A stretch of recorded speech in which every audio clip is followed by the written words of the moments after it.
Hello. So this is the second part of the lab 3 for biology. Trying to do it again, oops, without photographer. All right.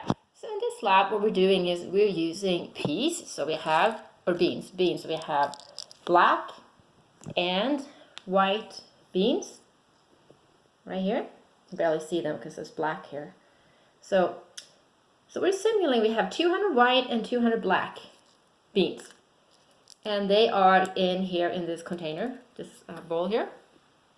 So this represents the gene pool. So let's say this is some kind of animal in the forest. So we have now, so these are all the alleles for this population. So let's just say now that the allele that is a black bean, that is a black fur, and then this is the white fur. So I already did this for you. I did all these 50 times. So I already have the data for you, which I'm going to put in the lab instructions. So I used two hands. So I just took 2 out at the time. And so I'm taking here 2.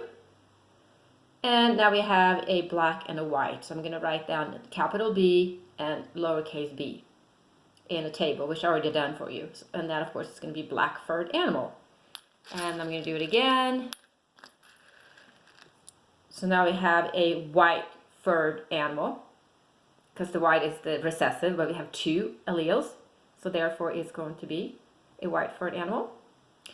So I did this, and then we keep going here, and then this will be 2 dominant, so that again is going to be black furred animal. So that's the part A of this. I did this 50 times, and I did the whole table for you. So you have all the data. You don't even have to do it at home, because it takes a while to do this. So this is called random mating. Okay, so randomly they just mate, the animals mate. And some animals do random mating, like fish. They don't like look for a partner in general, you know, they just mate. Or frog, that's random mating. And maybe rabbits too. I'm not really sure about rabbits and mice. There's probably more like random mating too. But some are more picky. You know, they're looking for a specific trait in an animal. You know, like some animals have, you know, different colors, they have different feathers, some birds, and they're really picky looking, you know, humans too and other animals, they look for specific mate. So in the second example here, and I've scaled this down to what is said in your book, because in the book it doesn't really work out, it takes forever. So in this experiment we're going to act like the white trait, which is again the white bean, is an undesirable trait. So again, we do the same thing. So if I pick here, okay, now we have a black furred animal just like before.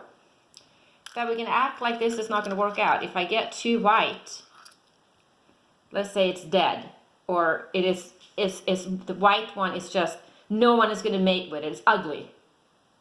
So the other animals think this is ugly. So if you get 2 white beans, you can put it aside. Done. And then you can do this again, and then you put it, if you have surviving species or desirable trait, which is the black fur, then you can put it in a different pile. And then as you go along here, this goes this pile. Okay, now this is white goes away. It's no longer in the gene pool. So you will see that the gene pool is going to change. And when you do this with the so then you do it until you see what's going to happen here, and I have that data in the lab.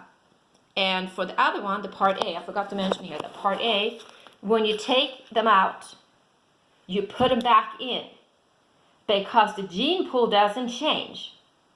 If the animals are healthy, they have more, if it's an animal they're going to have more than 1 offspring, so you put them back in the gene pool. It's not going to change. So hopefully that makes sense. And then I will have the 2 live sessions on this Thursday. All the information is there in the lab information, and there's in the lab packet. You have all the data, everything is right there. So I hope you have no problems understanding this. And if you do, just join us for either of the lab session, the live lab sessions, or both. All right, that's it.